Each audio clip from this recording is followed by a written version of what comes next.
Hello बच्चों, कैसे हो आप सभी। आशा करती हूँ आप सभी स्वस्थ होंगे। चलिए आज की वर्कशीट शुरू करते हैं बेटा। आज दिनांक है 25 नवंबर 2021। ऑडियो द्वारा दी गई वर्कशीट नंबर 117 हम करेंगे, जिसमें दो भाग आए हैं, भाग ए और भाग बी। भाग ए है हमारे हिंदी की कार्यपत्रिका का और भाग बी है हमारे आसपास यानी आवर सराउंडिंग जो पाठ्य पुस्तक है उसमें से। तो इसी वीडियो में आपको दोनों भाग कराए जाएंगे, बने रहिए वीडियो के अंत तक। पहले हम करते हैं 117 ए जो हिंदी की कार्यपत्रिका है और कक्षा 5 के लिए। यहाँ साथ में आप अपना सेक्शन लिखिए, ए बी या सी जो भी आपका सेक्शन है।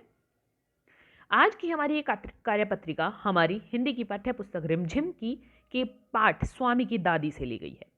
यहाँ आपको अपना नाम और यहाँ पर अपने शिक्षक या शिक्षिका का नाम लिखना है। नमस्ते प्यारे बच्चों, आशा करते हैं आप सभी स्वस्थ एवं खुश होंगे। प्यारे बच्चों, आपने पाठ स्वामी की दादी पढ़ा, जिसमें स्वामीनाथन और उसकी दादी रात को सोने से पहले बहुत सी बातें करते हैं और अंत में बातें करते करते सो जाते हैं। नीचे पाठ स्वामी की दादी से कुछ वाक्य लिए गए हैं। इन वाक्यों को बोलकर पढ़िए और कहानी के अनुसार उन्हें सही क्रमांक दीजिए। इसके बाद उन्हें क्रमानुसार अपनी कॉपी में भी लिखिए। देखिए, जब ये कहानियाँ आप पढ़ेंगे तो सबसे पहले कौन सी बात आती है इनमें से? ओह दादी, तुम नहीं जानती राजम कितनी ऊंची चीज़ है। सबसे पहले आता है ये वाक्य। फिर उसके बाद वाक्य आता है, अरे नहीं, उसे 100 में से 90 नंबर मिलते हैं, दूसरे पर। फिर है, मैं कई सालों तक उसे गले में पहनती रही, यह है तीसरे पर, जब बताया गया था कि उसके दादा को एक मेडल मिला था। फिर उसके बाद सच बड़ा बहादुर लड़का है। फिर दोबारा से जब स्वामी किसकी बात करने लग गया था? राजम की बात करने लग गया था जब, तो उसकी दादी ने कहा था।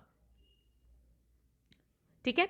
फिर उसके बाद 5वें स्थान पर आएगा, अच्छा बताओ कितने शेर थे।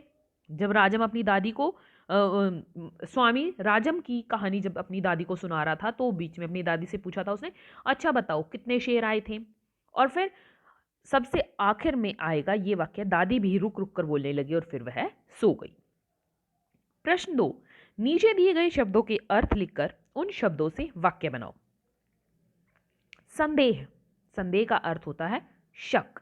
स्वामी की दादी को राजम पर संदेह था कि राजम शेर को कैसे मार सकता है। प्रसन्नता, खुशी, तो आप कोई भी वाक्य बना सकते हैं, मुझे विद्यालय खुलने की बहुत खुशी है। उत्साह यानी जोश, अब मैं पूरे जोश से पढ़ाई करूंगा या करूंगी। अधीर, अशांत, मोहन अधीर होकर बोला, माँ ये कैसी रोटियां हैं, या माँ मुझे सूखी रोटियां दे रहे हो आप। चकित, हैरान, सर्कस में शेर को देखकर बच्चे चकित रह गए, बच्चे हैरान रह गए। तो इनको लिखित फॉर्म में देखिए, ये रहे वाक्य, देखिए ये रहे लिखित वाक्य।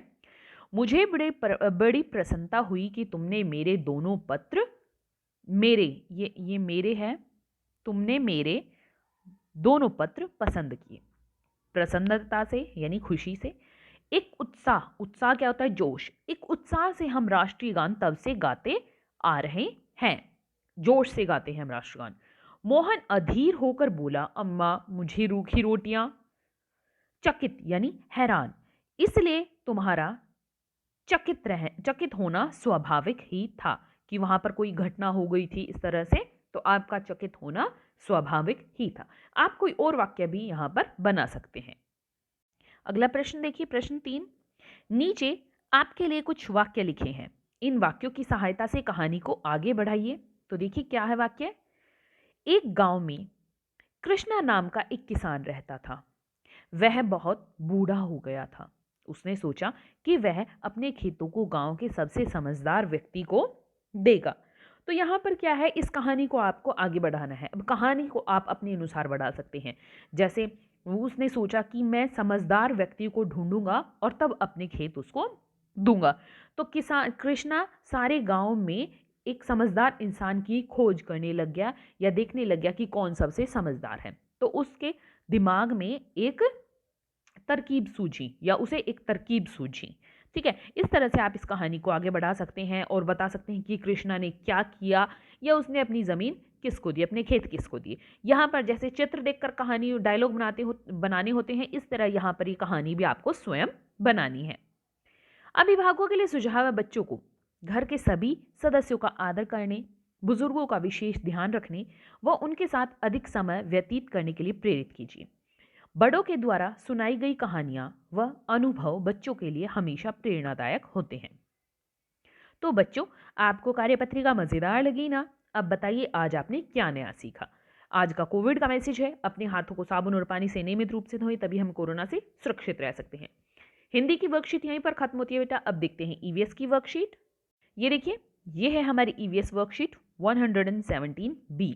ईवीएस वर्कशीट क्लास 5 के लिए रिकैपिचुलेशन वर्कशीट, यानी अभी तक हमने जो भी वर्क किया है, काम किया है फ्रॉम टेस्टिंग टू डाइजेस्टिंग में, उसका हम रिवीजन करेंगे। यहाँ आपको अपना नाम और यहाँ अपनी टीचर का नेम फिल करना है। नमस्ते प्यारे बच्चों, हम आशा करते हैं आप सभी स्वस्थ एवं सुरक्षित होंगे। प्यारे बच्चों, हमने पाठ फ्रॉम टेस्टिंग टू डाइजेस्टिंग में स्वाद कलिकाओं यानी टेस्ट बर्ड और हमारे शरीर में भोजन के पाचन के बारे में चर्चा की। आज हम इन सभी विषयों से संबंधित कार्यपत्रिकाओं की पुनरावृत्ति करेंगे, यानी इन सभी को दोहराएंगे। प्रश्न 1, नीचे कुछ प्रश्न विकल्प के साथ दिए गए हैं। सही विकल्प को चुनकर उत्तर अपनी कॉपी में लिखिए। पहला प्रश्न, किसी व्यंजन का स्वाद पता लगाने के लिए हम क्या प्रयोग करते हैं? किसको प्रयोग करते हैं इनमें से? नाक का, आंखों का या जीभ का? तो जब हमें किसी चीज का स्वाद पता लगाना है तो हम जीभ का प्रयोग करते हैं। आंखों से तो हम देखते हैं, नाक से हम सूंघते हैं। अगला प्रश्न, अपचित भोजन को शरीर से बाहर किसके द्वारा निकाला जाता है या निकाल दिया जाता है? तो जो भोजन हमें नहीं पचता, अपचित भोजन कहते हैं उसे, वो किसके द्वारा बाहर निकाला जाता है? छोटी आंत, बड़ी आंत या मल द्वार? तो वो मल द्वार के द्वारा बाहर निकाला जाता है, बड़ी आंत या छोटी आंत के द्वारा नहीं। किसके द्वारा भोजन पेट में जाता है? ग्रास नली, बड़ी आंत, छोटी आंत?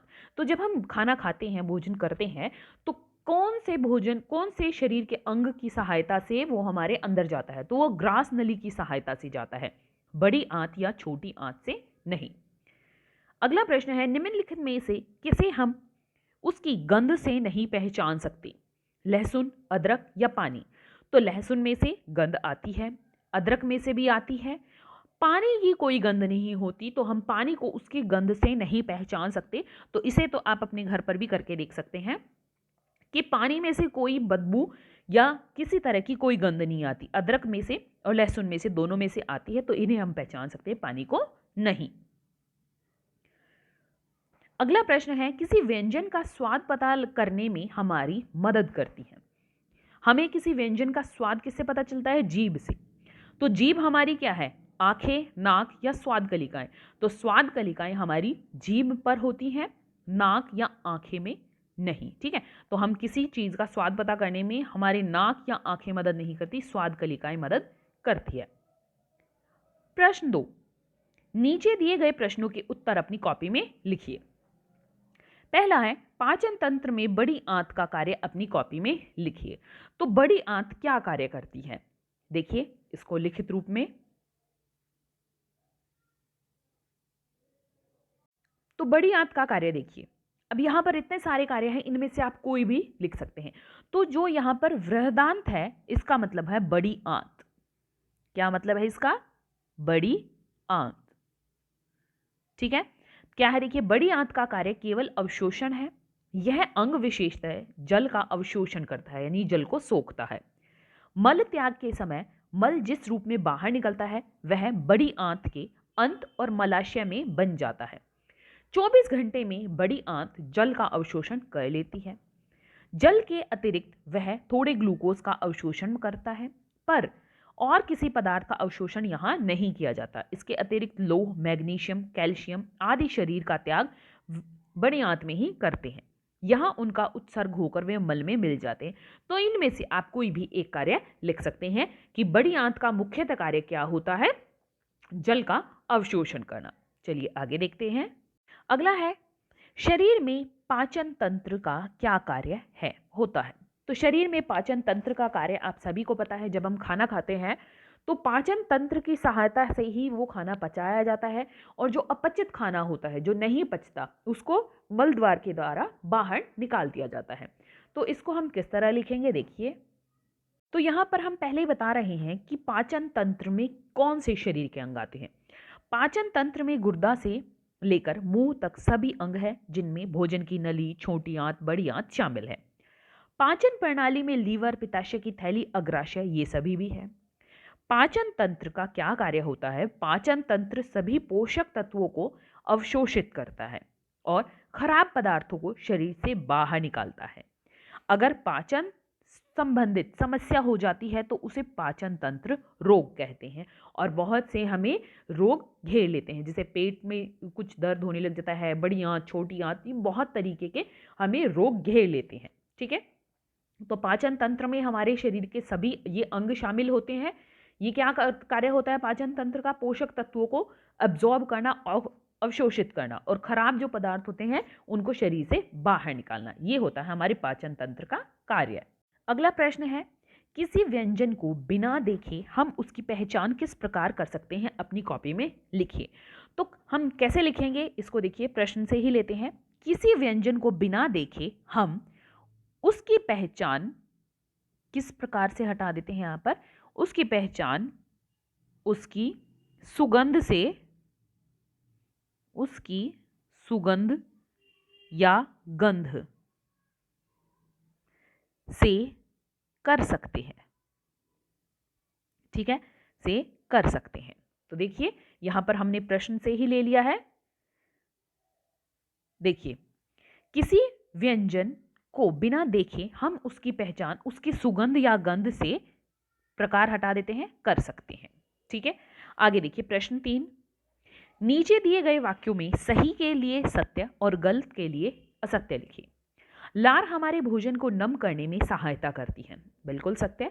जो लार है हमारे मुंह में, वो क्या करती है? भोजन को नरम करने में सहायता करती है। अगला है, मुंह में हमारा भोजन अवशोषित क्या होता है या एब्जॉर्ब होता है। तो मुंह में हमारा भोजन अवशोषित होता है, असत्य। कहां पर होता है हमारा भोजन अब्जॉर्ब? पेट में। कहां पर होता है हमारा भोजन अब्जॉर्ब? पेट में। भोजन का पाचन पाचक रसों की सहायता से होता है। जो भोजन होता है वो किसकी सहायता से पचता है? वो पाचक रसों की सहायता से ही पचता है। बिल्कुल सत्य। अगला है, ग्रास नली द्वारा अपचित भोजन को पानी से अलग किया जाता है। असत्य है ये वाक्य। हो सकता है आपको एक दो वीडियो में ये सत्य दिखे, परंतु ये असत्य है। कैसे? क्योंकि जो हमारी ग्रास नली होती है, जिसको हम इंग्लिश में फूड पाइप कहते हैं, उसका सिर्फ एक काम होता है कि खाने को लार के साथ मिलाकर उसको नरम करके सीधा पेट में भेजना। ग्रास नली का ये काम होता है। इसमें अपचित भोजन को पानी से अलग नहीं किया जाता। तो इस पॉइंट को बेटा ध्यान रखना। आगे है प्रश्न 4। जिह्वा यानी टंग पर उपस्थित स्वाद कलिकाओं के नाम अपनी कॉपी में लिखिए। वह जिह्वा का चित्र बनाकर स्वाद कलिकाओं को चिन्हित कीजिए।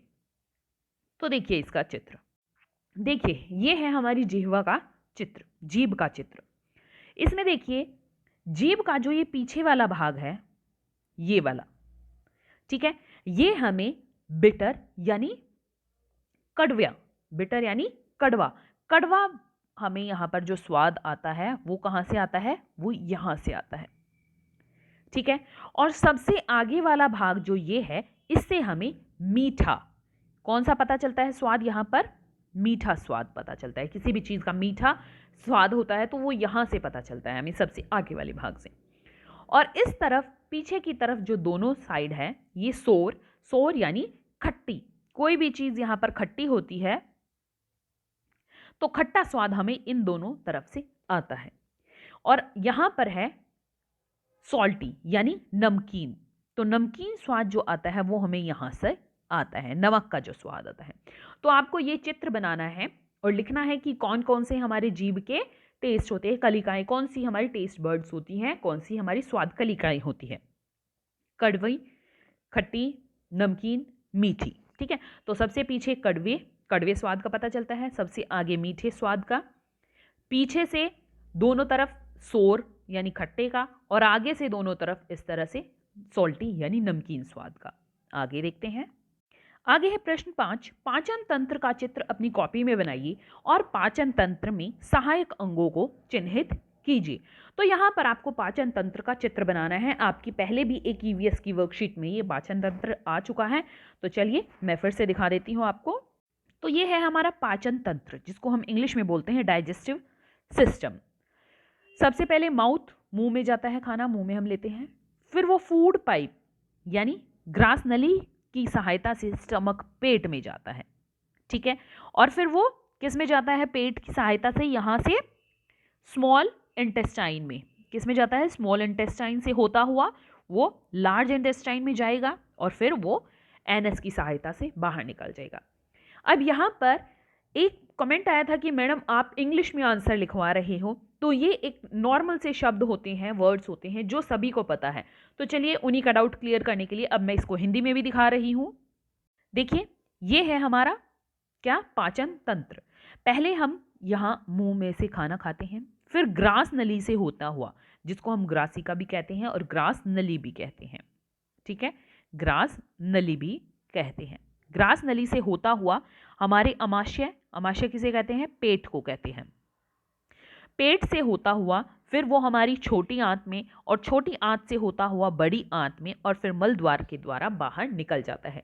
तो आपको सिर्फ क्या है? मुंह, मुख, मुंह और ग्रास नली, पेट, बड़ी आंत, छोटी आंत और मल द्वार, सिर्फ आपको ये भाग देखने हैं, ठीक है। चलिए आगे देखते हैं। खाने को अच्छी तरह पचाने के लिए हमें किन बातों का ध्यान रखना चाहिए? अभिभावकों के लिए सुझाव है कि बच्चों को बताइए, उसकी चर्चा कीजिए।